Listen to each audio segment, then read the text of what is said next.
দেখো কোথায় উঠেছে। বানি এখন আজকাল ডাইনিং টেবিলেও উঠে যায়। ডাইনিং টেবিলে উঠে খাবার দেখে মামি কী কী রান্না করেছে। মামি তো অনেক কিছু রান্না করে, বাট আমাকে তো দেয় না। আমাকে যে শুধু সেদ্ধ দেয়, মাছ সেদ্ধ, মাংস সেদ্ধ, ভাত সেদ্ধ। ভালো লাগে না আর খেতে। মামি কত ভালো ভালো রান্না করে, আমাকে তো দেয় না একটুও।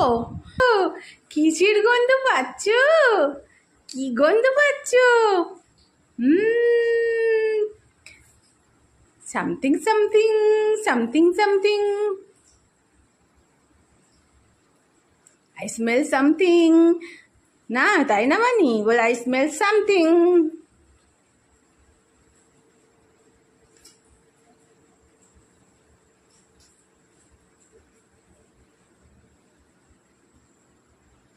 ওরে বাবা,